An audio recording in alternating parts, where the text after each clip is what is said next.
Everyone, is Alex from Raddtitan, and I'm here today with Paul. We've basically picked up some CGC comics, and we're going to go through them. We're going to let you know what we got, and you know, we're happy or not with the grades. So keep watching, guys.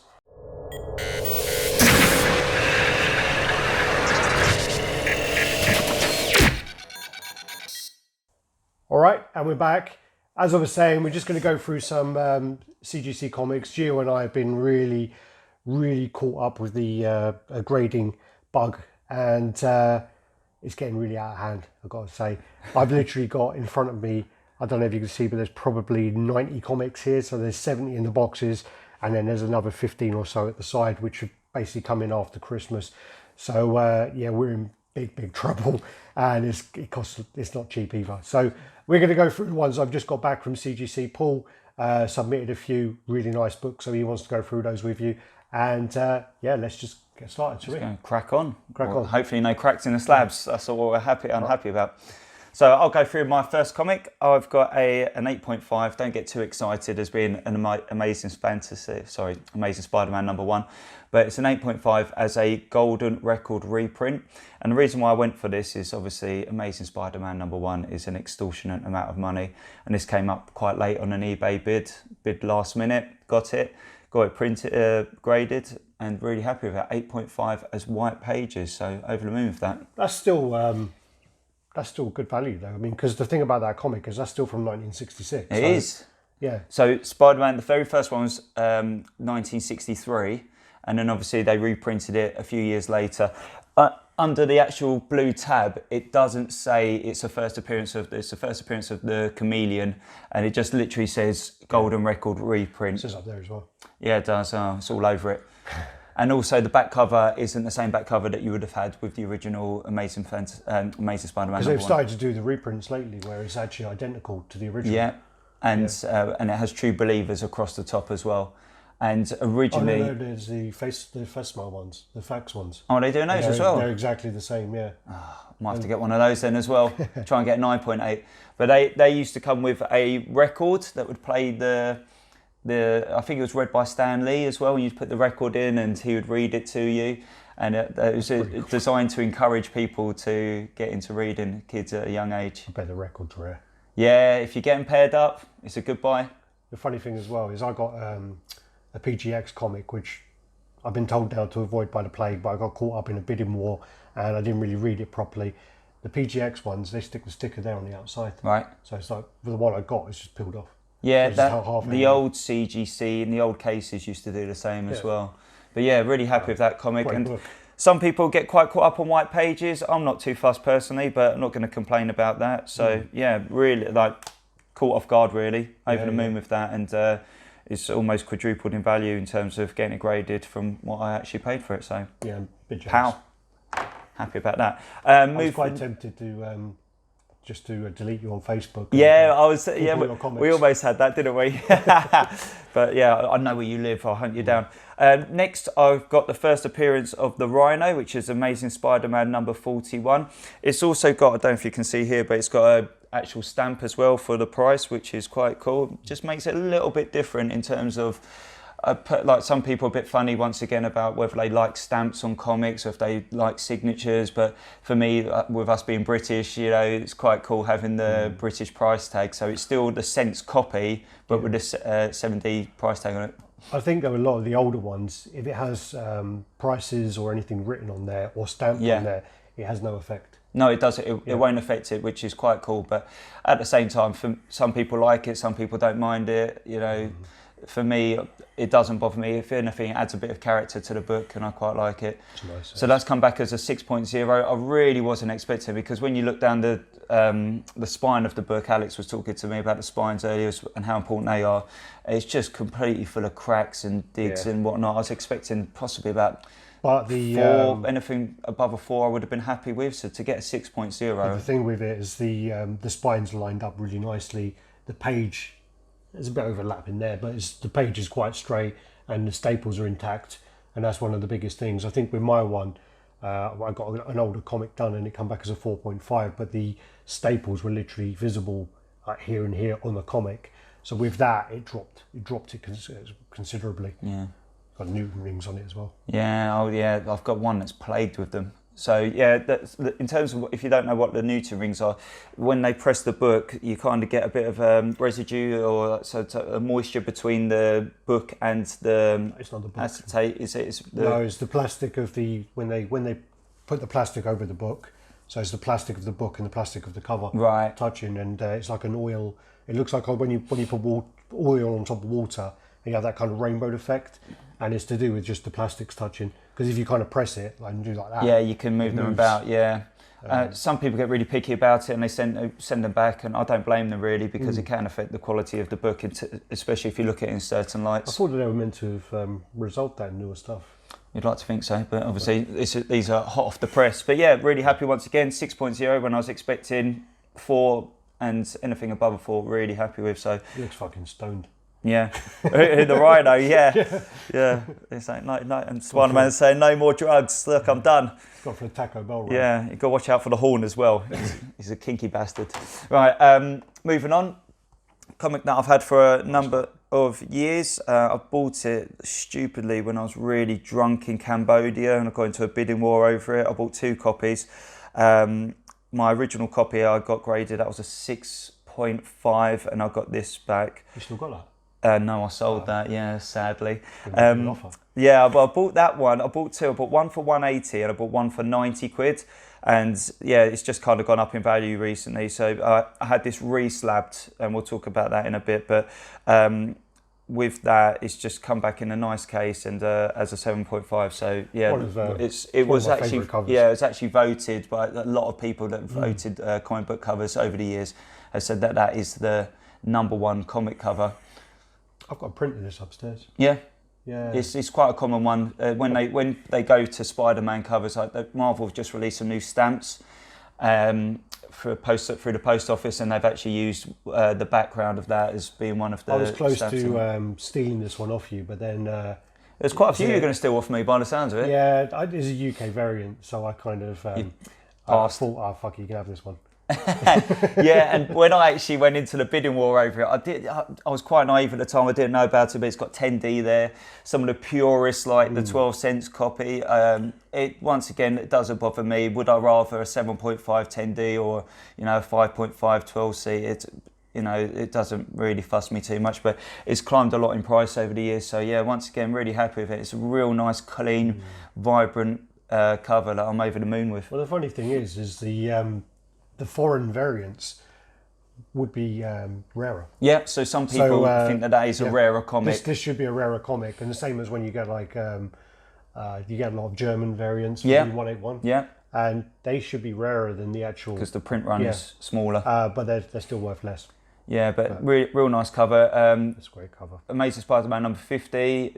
John Romita as well. Yeah, first Kingpin appearance.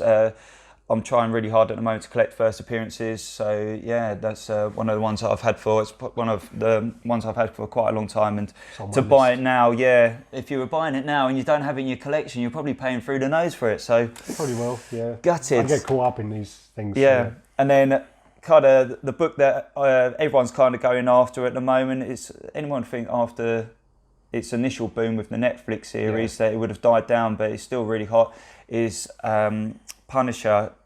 First appearance of Punisher, Amazing Spider-Man number 129. So yeah, once again, over the moon that I actually got my hands on a copy here. I wanted to buy a copy ungraded in the hope that I could kind of make my money on getting it graded, but I did that in this case. So really happy, over the moon. So it's actually also got my favourite back cover as well, which is Evil Knievel. Evil Knievel, and yeah, it's nice to have those cool front and back covers. But as first appearances go, really sought after, great hype, and with the second series just being cancelled by Netflix, I don't know if that's going to affect the price or not, but the whole thing is a great, loads of homage covers created off the back end of it as well, so yeah, really happy with that, happy to finally get my hands on it, and been looking for a long time to get that that copy as well. And like I said, rather than paying through the nose for a graded copy, I did. Yeah, no comment.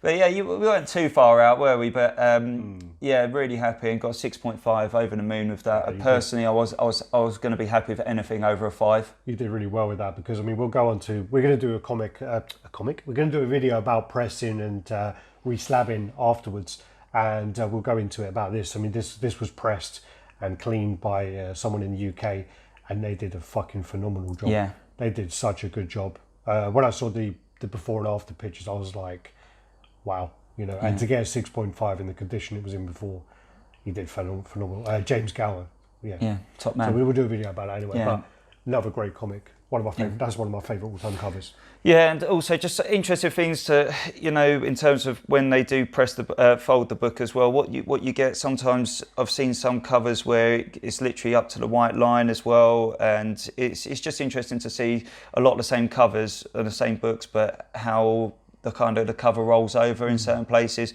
and so in some cases sometimes the back cover rolls over.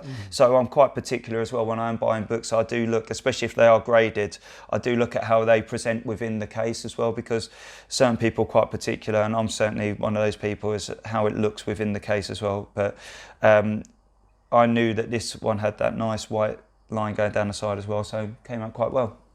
Also, you've got to be careful, because that's why I'm really reluctant about buying a lot of the older comics graded, raw, because people clip them as well. Yeah, you don't know what you're going to get. So, yeah, you do roll the dice. I had a horrible experience with Amazing Spider-Man number 20. Got some real shockers back with it. Yeah, Scorpion, first appearance of Scorpion. I don't really want to talk about that. I've done well this time round, but first time, not so much. Done really well this time. Yeah, jackpot.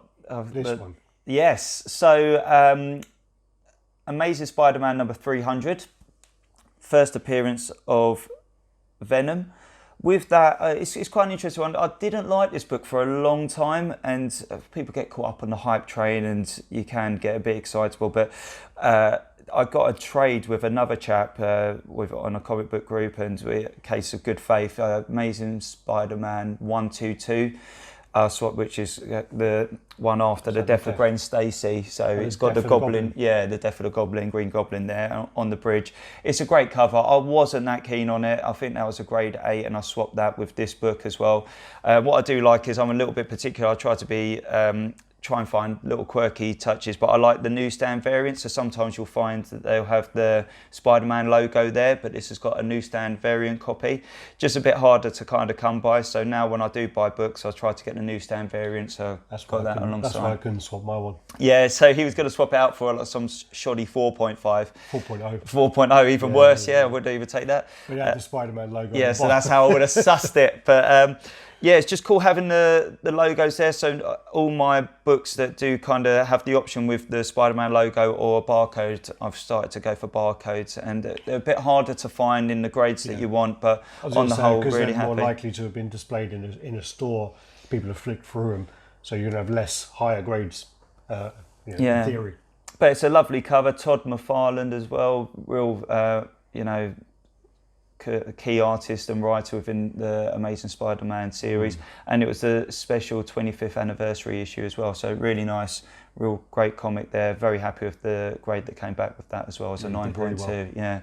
And we'll talk about that, because I actually had this one regraded and repressed as well, so we'll talk about where we went from that and how we got there in the next video. So let's go through a couple of my ones here. So this is then the first appearance of Luke Cage. So this is the Hero for Hire. Again, I was late night bidding on eBay, and also the first appearance of Diamondback. And I bought this, and again, it was one of the first comics I bought when I got back into buying them, and it was CBCS. So I was a bit like, when it turned up, people told me that it's likely that it may be a lower grade. But then when I've actually done a bit of research into it afterwards, I've been told now that CBCS are actually a lot stricter. And I did get this re-slabbed, so this is why I've got it back. And it actually kept its grade. So nice. The CBCS grade was a 6.5. I was expecting it to come back lower, and it actually kept the same grade when it was re-slabbed. So yeah, and also CGC have a deal at the moment where I think it's 50% off to cross grade, to cross slab. So if you've got the CPCS or the PGX covers, they'll do it for like, I don't know, it's like £20, £15 or whatever it was to get redone. So it's pretty cheap. So that's why I did it. Yeah. Nice book. And sadly, the series has just been cancelled again. So we'll see with that. But yeah, a real nice book. 1972. Yeah, this one actually, I didn't even order this one.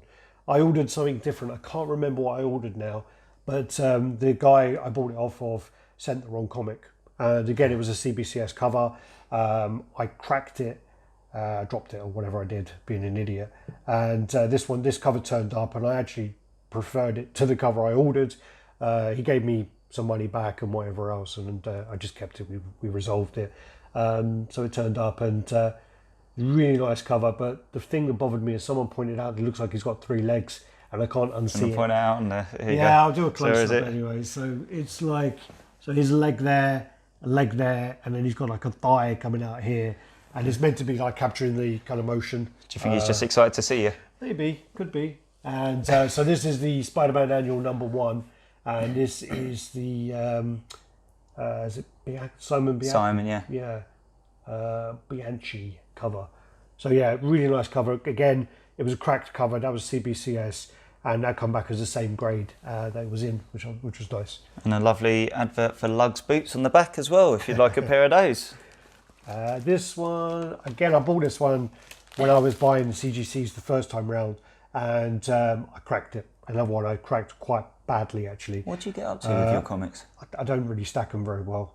I need to work out a way to store these a lot better. These actual CGC boxes that they deliver them in, I'm probably going to use these because they're really padded, and I'm going to probably jazz them up, stick some comics on the outside or something. But this is the Ultimate Wolverine versus Hulk #1, and again, I think I bought it cheap, so I got it regraded. Reslabbed, and I think the reslabbing probably cost more than I paid for it the first time round anyway. So yeah, there's that 9.8, and Nick Fury appearance apparently in there. Very exciting. But that one was cracked so bad that you could actually take out the comic if you really tried. And for some of you that don't know, in 2000, Marvel wanted to kind of like a rejig of their Marvel universe, so they created the Ultimate Universe. And that's kind of the one that I got into to then kind of refine my love for Amazing Spider-Man. But the Ultimate Universe as a Spider-Man series is a great read, and on the whole, it's a really good read. I think they did X-Men, Fantastic Four, and they did an Iron Man one, which wasn't as popular. Yeah, and off the back of that, you then got the Miles Morales, who is the first, who then becomes the Spider-Man for the Ultimate Universe. I've just picked that up as a copy, and that's a lovely book, but obviously the price has inflated recently because of the film that's just come out. Yeah, actually a good film as well. Yeah, and they just won an Oscar for it, yeah. Best animation. Yeah. I think it was, yeah. There's a few people on the groups, actually, the Raddtitan group actually worked on it, because they had 129 artists apparently working on it. Jeez. This one actually again was another crack. All my ones for this batch were cracked and damaged or jigging and whatever else. This actually is a Clayton Crane cover from 2004. This is the Venom versus Carnage #1. First appearance of is it Patrick Mulligan? Yeah, who becomes Toxin. This cover I picked up. I really liked it when I had it. I had this a long time ago, and again it was one of the ones where. Again, I had my CGCs in a cupboard, and I had them stacked all on top of each other, and somewhere along the lines they got cracked. But this is really nice cover. I do love that. And lately, in the last couple of years as well, Clayton Crane have been doing some really fantastic covers, really nice covers. I know George is a massive fan of Clayton Crane, but yeah, this cover. Also, when I got this originally, I didn't even know it was Clayton Crane. I just bought it because I love Carnage. And it doesn't look like his current work, does it? Bit different, yeah. And then when I went to get it reslabbed, I was like, wow, it's Clayton Crane. But I do really like it. Yeah. So nice book. And 9.8, can't complain at that. Yeah, can't complain at that at all. Lovely. So yeah, Anything you want to add? No, just obviously over the moon with the grades that got back. Wasn't expecting them to be as high as they were. You do roll the dice with CGC. You never know what you're going to get. Sometimes you look at a book and you think it might be a 9.8 or a 9.6 and it comes back as a 9.2. So yeah, that's why we try not to get caught up. 4.5. Yeah, that's why my only advice is when you are buying comic books and people are saying, oh, it's definitely this grade or that grade, and you end up paying a bit of a premium sometimes. So it's so easy to kind of grade it as 7.0 or a 9.8 or it's CGC ready. That's my worst thing. Yeah, CGC ready. Just to tell you, every book is CGC ready. So if it's bagged and boarded, it's CGC ready. Yeah. so yeah, it's just, well, you could send any book to CGC, but no, you have to bag and board them. Oh, do you? When you take them in, you have to bag them. Oh, there you go. So that means they're bagged and boarded. But yeah, just be mindful because people do get caught up in saying numbers that are bogus numbers. And you pay a bit of a premium, so there's nothing quite like just kind of taking the book yourself. I think George done now where he bought a Bane comic, said it was near mint, got it graded. I think come back as 7.5. Yeah. So. You never know. You just don't know. You don't know what's going on inside the comic. You don't know what's going on. Obviously, if it's bagged and boarded, you don't know what's going on the back of it. I've had quite a lot of them where I've sent them off. The front cover looks absolutely fantastic. Comes back as a lower grade. I read the grader's notes, and then it's like crease on the back of the cover and all this sort of stuff. So you just don't know really. Yeah, I think as well, like speaking for experience, the Amazing SpiderMan number 20 that I bought, there was a page, especially with some of the older comics, there was a page that was a pull-out that people, when you were a kid, you'd pull it out and put the poster up on the wall.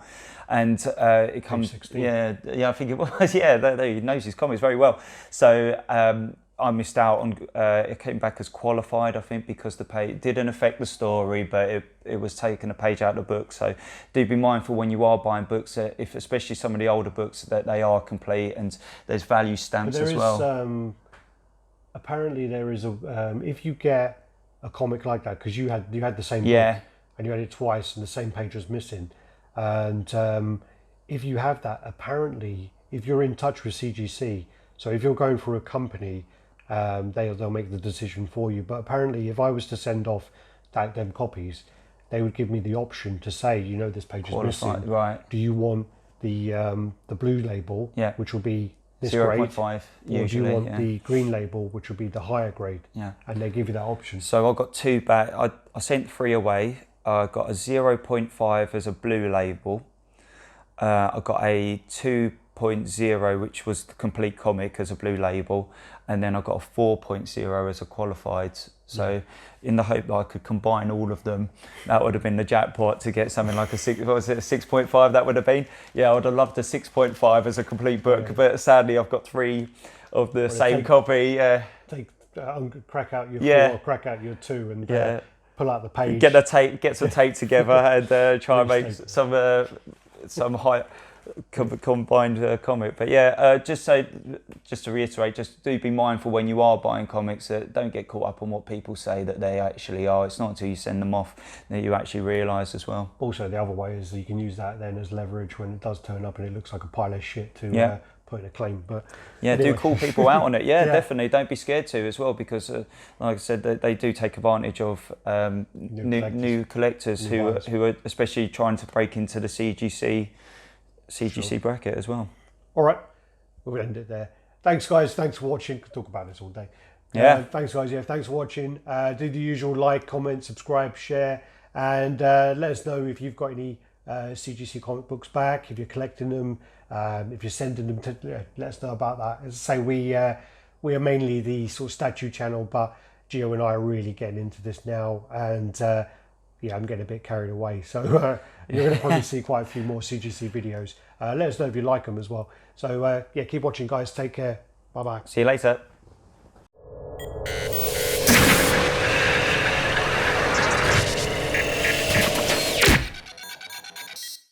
All right, come in here. Try not to trip over everything.